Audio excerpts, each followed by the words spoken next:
네, 이스라엘과 이란의 교전 확대가 지속된다는 소식에 지정학적 리스크가 확산이 되면서 뉴욕 증시 같은 경우는 하락 마감했습니다. 네, 지정학적 이슈 속에서 국제유가 급등하고 있고요. 이번 주 같은 경우에는 FOMC와 BOJ와 같은 굵직굵직한 이벤트도 앞두고 있습니다. 시장에 대한 변수 점검해 보도록 하죠. 매크로인사이트 이경민 대신증권 FICC 리서치부 부장과 함께합니다. 부장님 안녕하세요. 네, 안녕하십니까. 반갑습니다. 반갑습니다. 신정부 출범 이후에 우리 시장은 2,900을 이제 거침없이 올라와 있고요. 지난주 금요일에는 이란과 이스라엘 간 긴장 고조로 조금 조정이 나왔고 이번 주 시장은 어떻게 전망하십니까? 뭐 일단은 워낙 가파르게 오른 데 따라서 좀 과열을 좀 시키고 네. 그리고 좀 매물을 소화하는 시간은 좀 필요했던 상황에서 뭐 때마침 좀 지역적 리스크가 불거진 데 따른 네. 등락은 좀 있을 수밖에 없다라고 생각하고 있습니다. 게다가 이번 주에는 미국, 중국 실물 지표들, 그러니까 소매 판매 산업 생산이 나오고요. 그리고 FMC까지 예정돼 있고 BOJ도 예정돼 있는 여러 가지 굵직한 이벤트들이 예정돼 있다 보니까 아마 이번 주까지는 좀 등락이 있지 않을까라는 생각을 합니다. 그렇다고 해서 시장이 뭐 크게 빠지거나 그러기보다는 2800선 전후에서의 지지력 테스트 그 정도는 좀 감안하고 시장을 바라보시면 좋지 않을까라는 생각을 하고 있습니다. 뭐 시장의 추세가 바뀌었다라기보다는 가파르게 오른 데 따른 숨고르기 이후 다시 3,000선을 향하는 그림들이 나올 수 있다라고 보고 있어서 아마 이번 등락이 최근 좀 비중을 좀 늦게 많이 네. 못 채우신 분들 또는 트레이딩 관점에서 접근을 하신 분들에게는 좋은 기회가 될 수 있다라고 생각하고 있습니다. 네, 최근 우리 시장 굉장히 탄탄한 움직임을 보여주고 있습니다. 상단을 계속해서 높여 나가고 있는데 이렇게 3,000피가 가까워질수록 이재명 대통령의 공약이었던 5,000시대가 올 수 있을 것인가 그 기대감이 커지고 있는데요. 추가 상승 동력 어디까지 바라보십니까? 뭐 저희는 일단 내년까지는 역사적 고점을 향해 갈 수 있다라는 말씀을 드려오고 있고요. 코스피 뭐 5,000시대 뭐 1, 2년 내에 될 수 있을지는 좀 봐야 되긴 하겠지만 임기 내에는 충분히 뭐 가시권에 들어오지 않을까라는 예상을 하고 있습니다. 그렇게 보는 이유는 여러 가지 관점에 있어서 지금 자본시장법이라든지 상법 개정이라든지 이런 것들이 한 번 개정되는 게 아니라 계속적으로 주주 친화적으로 앞으로 앞서갈 거로 보고 있고요. 그렇게 본다면은 한국 코리아 디스카운트의 가장 큰 이유였던 거버넌스 문제들을 좀 해결해 나가지 않을까라는 예상을 하고 있습니다. 그렇게 되면 뭐 장기적으로 굉장히 오랜 기간 동안 저평가받았던 한국이 밸류에이션 정상화를 할 수 있다라고 보고 있는데 지금 코스피 한국의 12개월 선행 ROE가 한 9.5% 정도 되거든요. 한국은 지금 0.96배 PBR을 받고 있습니다. 다른 나라들을 보면은 1.2배에서 많이 받는 나라는 1.4배, 1.5배까지 받는다고 본다면 밸류에이션 정상화만으로도 3,000포인트에서 20% 상승 여력, 3,600에서 뭐 최대 50% 상승 여력, 한 4,500선까지는 열려 있다라고 볼 수 있겠고 ROE도 지금 수준에 머물지는 않겠죠. 여러 가지 산업 정책들이 구체화되고 그 안에서 경쟁력을 확보해 나가면서 자사주 매입이라든지 자사주 소각 여러 가지 이슈들이 현실화되게 된다면 아마 ROE 개선이 가시화되면서 상승 여력을 좀 더 높여간다면 충분히 가능한 시나리오가 아닐까라는 생각을 하고 있습니다. 물론 이게 뭐 한두 해 간다, 그냥 스트레이트로 간다라고 말씀드리면 어려운 부분이고 이 흐름의 가정에는 글로벌 전반적인 경기 흐름을 타는 가운데 한국의 밸류에이션 정상화 그리고 차별적인 성장 동력 이런 것들이 좀 배가 되게 된다면 상승 여력은 충분히 열릴 수 있다, 네. 상당히 열릴 수 있다라고 보고 있습니다. 네, 코스피 5,000시대가 이번 정부 임기 내 가시권에 들어올 수 있다는 점을 전망을 해주셨고요. 코스피가 단숨에 2,900고지까지 또 올라섰던 데에는 외국인들의 바이코리아가 큰 힘이 됐습니다. 이달 들어서만 보니까 4조 원이 넘는 순매수를 했던데요. 네. 외국인들의 순매수는 앞으로도 이어진다고 보십니까? 상당 기간 동안 이어지지 않을까라는 네. 생각을 하고 있습니다. 작년 2024년 7월 이후 외국인은 40조를 팔았거든요. 네. 어마어마한 매도를 기록했는데 이 과정에서 외국인 보유 비중을 보면 30% 초반까지 내려왔습니다. 이 30% 초반이라고 한다면 금융위기 이후 최저점이거든요. 줄일 만큼 많이 줄인 상황에서 네. 원달러 환율이 안정되고 신정부에 대한 정책 기대까지 들어오게 되고 그리고 신정부의 그 자본시장 정책 기조가 디스카운트를 해결하겠다. 그리고 ROE를 개선시키겠다. 그리고 무한대로 늘어나는 것 같았던 한국 유통 주식 수를 좀 진정시키겠다라는 방향성이라서 저희가 보기에는 외국인 입장에서는 지금 뭐 이제 막 사기 시작한 부분이라서 당분간은 좀 외국인 매수 기조가 이어질 수 있다라고 생각하고 있습니다. 순매수 흐름들이 이어지는 가운데 뭐 지난 주말처럼 뭐 악재가 나온다면 뭐 일시적인 매도 가능성도 있긴 하겠지만 지금 현재 방향성은 매수 우위 쪽으로 잡혀가고 있다라는 생각을 하고 있습니다. 네, 외국인의 수급 동향을 전망했을 때 그래도 계속해서 매수세가 들어올 가능성이 더 높다라고 말씀을 해주셨는데 그렇다면 여기서 중요해지는 게 어떤 섹터, 어떤 종목을 담는지도 눈여겨봐야 될 것 같아요. 네, 최근 네. 4조 이상 매수하는 과정에서 보면은 뭐 잘 가는 업종들을 더 사는 것도 있고 네. 뭐 새롭게 매수 전환한 업종들도 있긴 한데 일단 최근 계속적으로 뜨거운 모습들을 보여주고 있는 조선, 방산, 전력기기는 계속적으로 매수를 하고 있습니다. 이런 가운데 반도체, 자동차를 매수 전환하면서 대형주 쪽으로 좀 수급이 좀 이동하는 듯한 모습들을 보여주고 있거든요. 외국인 입장에서는 확실한 쪽으로 매수라는 가운데 저평가돼 있고 아직까지 주목받지 못했던 업종들 내에서도 좀 순매수 전환하는 모습들을 보여주고 있다는 측면들을 좀 감안하실 필요가 있다라고 생각하고 있고요. 재밌는 거는 반도체 같은 경우는 뭐 하반기 실적이 조금 더 나아질 수 있다는 전망이 들어와 있고 자동차 같은 경우는 PER이 4배, PBR이 0.4배입니다. 뭐 극심한 저평가를 받고 네. 있다는 매력이 있어서 외국인 입장에서 좀 매수콜을 하고 있다라고 생각합니다. 그리고 최근 흐름들을 보면은 한국 ETF로 3주 연속 자금이 대규모로 들어오고 있거든요.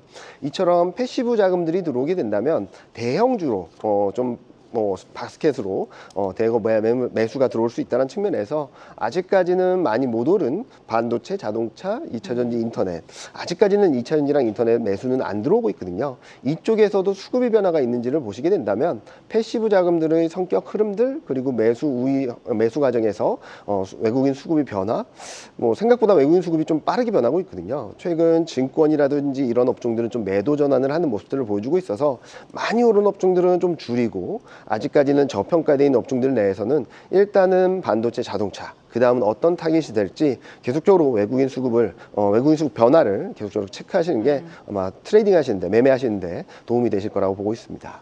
네, 패시브 자금 유입 시 반도체와 자동차와 같은 이런 대형주에도 주목할 필요가 있다라고 조언을 해주셨습니다. 좀 전에 방산도 잠깐 말씀을 해주셨지만 이란과 이스라엘 사태가 이제 고조가 되면서 기존의 주도주였던 방산이 또 더 네. 좋은 흐름을 보이고 있긴 한데요. 실적도 괜찮긴 하고 근데 너무 오른 거 아닌가 이런 네. 고민이 되기도 하고 방산은 어떻게 보십니까? 너무 올라서 좀 지금 네. 당장 추격 매수하기는 조금 부담스럽지 않나라는 생각을 하고 있습니다. 무슨 말씀을 드리냐면 좋은 건 다 알죠. 네. 그리고 앞으로 더 좋아질 겁니다. 그런데 어떤 주가가 45도 또는 50도 각도로 무한대로 움직일 수는 없거든요. 과거 흐름들을 한번 돌아보신다면 여러 종목들이나 업종들이 끝없이 상승할 것 같았지만 어느 시점에는 변곡점이 생기는 그림들이 나왔었기 때문에 네. 지금은 매수한 분들의 플레이하는 구간이 아닌가라는 생각을 합니다. 만약에 신규 투자를 하시고 싶다면은 지금 추격 매수보다는 단기 매물 소화나 과열 해소 국면에 조금 더 매매를 하시는 게 낫지 네. 않나라는 생각을 하고 있고요.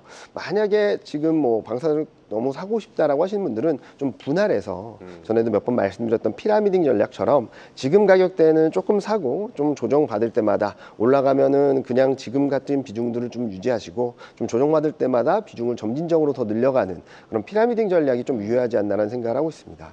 네, 방산주 같은 경우에는 보유자의 영역이 아닌가. 내 포트 안에 없으면 지금 시장에서 좀 소외가 되고 있는 네. 것 같은데 방산주뿐만이 아닙니다. 조선주 역시 단기간 안에 가파른 상승이 나왔는데 조선주도 똑같은 전략을 가져가면 좋을까요? 지금 조선주 같은 경우는 방산보다는 좀 조정이 살짝 있었다가 나왔죠. 네. 반등을 좀 하고 있어서 전고점 수준을 돌파 시도하는 과정인데요. 네. 아마 당분간은 새로운 모멘텀을 좀 탐색하는 과정이 있지 않을까라는 생각을 하고 있습니다. 이제 2분기 실적 시즌 들어가게 되거든요. 7월 달에. 그렇게 된다면 많은 투자자분들이 기대했던 실적을 또 한 번 뛰어넘을지 1분기 실적은 네. 기대치가 너무 높은 거 아니냐라는 걱정을 하셨지만 그걸 뛰어넘는 실적이 나오면서 한 단계 레벨업되는 그림들이 보여줬었기 때문에 이번에도 조선은 좀 단기적인 모멘텀 탐색 구간 플러스 2분기 실적 시즌을 통해서 많은 투자자분들이 기대치를 넘어설 수 있을지 그 기대치를 넘어서면서 주가를 계속 끌고 갈 수 있을지 좀 가늠할 수 있는 그런 시간이 되지 않을까라는 생각을 합니다. 따라서 지금은 비슷한 의견인데요. 방산이랑 좀 추격 매수보다는 변동성을 활용한 비중 확대, 피라미딩 전략이 방산과 마찬가지로 조선주도 좀 필요한 시점이 아닌가라는 예상을 하고 있습니다. 네. 그런가 하면 이제 여당인 민주당이 민생 법안으로 이제 상법 개정안을 본격 추진한다고 밝혔는데요. 수혜가 기대되는 지주사, 증권사들도 이미 많이 상승한 상황이고 추가 상승 여력은 어떻게 보십니까? 뭐 밸류에이션 정상화 차원에서 본다면 PBR 100까지 충분히 상승 여력은 더 있다라고 생각을 할 수 있을 네. 것 같아요. 그런데 뭐 워낙 단기간에 가파른 급등세를 보여서 뭐 증권주 같은 경우는 뭐 2배 이상 급등한 종목들도 네. 막 네. 생겼죠. 단기 과열은 맞다. 그리고 상승 필요도 많이 누적돼 있어서 지금 레벨에서 등락은 좀 더 있을 수 있겠고 고점 돌파 시도는 있을 수 있지만 지금 가격대에서는 밸류에이션 여력은 충분히 있지만 단기 과열을 좀 풀고 좀 해소하고 진정시키고 가는 게 좀 더 멀리 갈 수 있는 흐름들이 되지 않을까라는 생각을 하고 있습니다.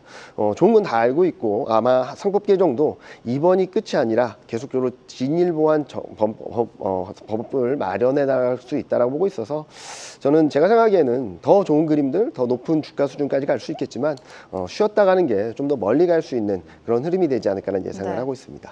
단기간에 가파른 상승이 나왔기 때문에 숨고르기 양상을 지나갈 수 있다. 네. 분할 매수 관점이 좀 유효하다라고 말씀을 해주셨고요. 정책 수혜주로 최근에 뭐 미디어라든지 엔터도 부각이 되고 있습니다. 관세 무풍 섹터로 좀 관심을 받았다가 최근에는 한중 관계 개선에 대한 기대감도 커지고 있는 것 같은데 이 섹터는 어떻게 예상하고 계십니까?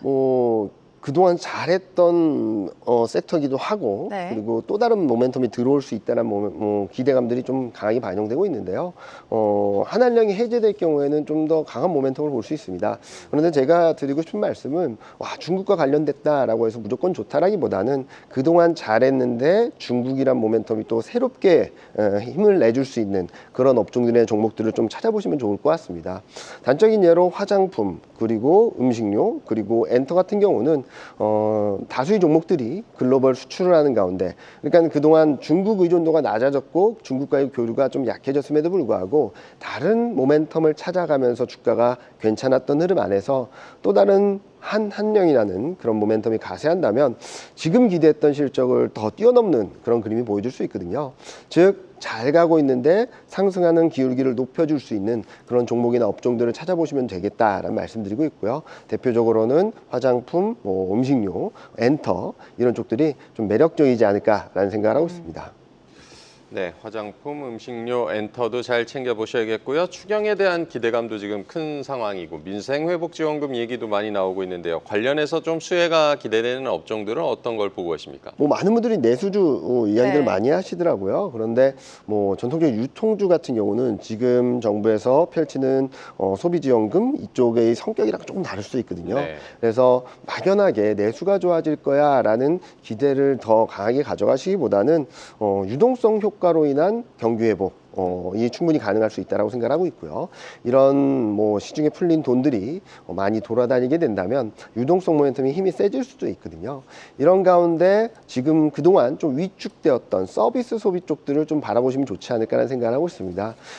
지금 지원금은 대형 마트나 이런 쪽보다는 골목 상권을 살리자는 것이고 여러 가지 문화생활에 유용하게 활용될 수 있다는 측면에서 내수회복, 유통 이렇게 바라보시기보다는 미디어라든지 영화라든지 이런 쪽들에 대한 관심도 한번 가져보시면 좋겠다 말씀드리고 있고요. 전체적인 내수 경기 회복이라는 점에는 분명히 플러스 요인이 될 수 있다고 생각합니다.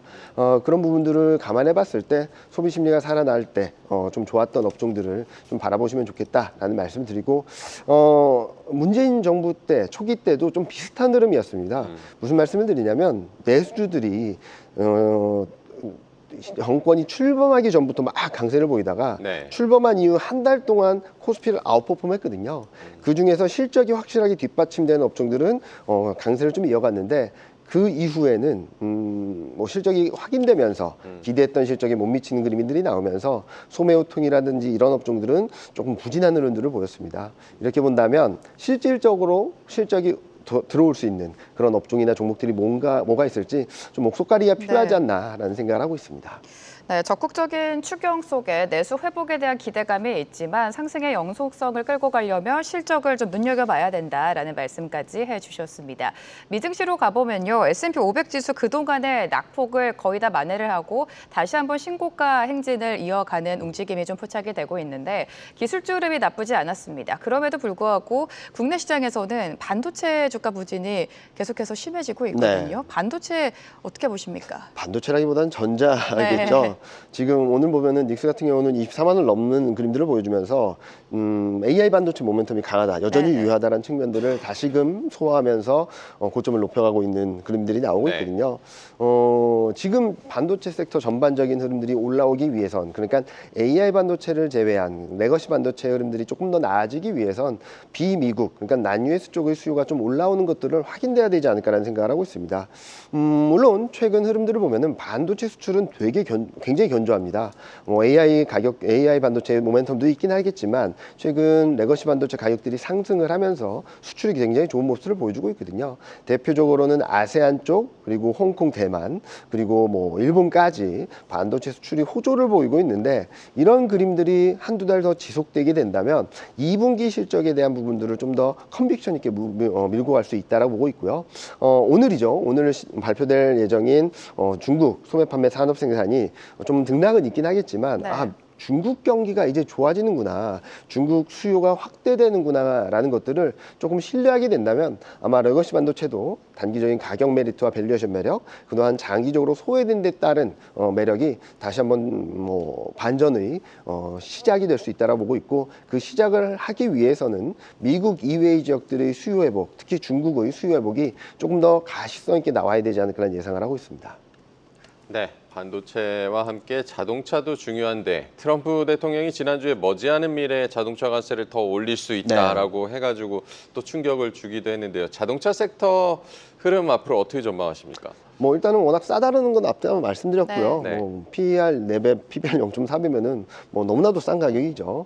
그리고 최근 좀 다소 반등을 하긴 했지만 아직까지도 배당 수익률이 5, 6%는 되는 그림입니다. 네. 그렇게 본다면은 배당 매력, 저평가 매력이 충분히 있는데 관세 때문에 계속 눌려 있죠. 지금 이미 25% 관세를 받고 있고, 이런 와중에 한미 무역 협상이 굉장히 중요하다고 생각하고 있습니다.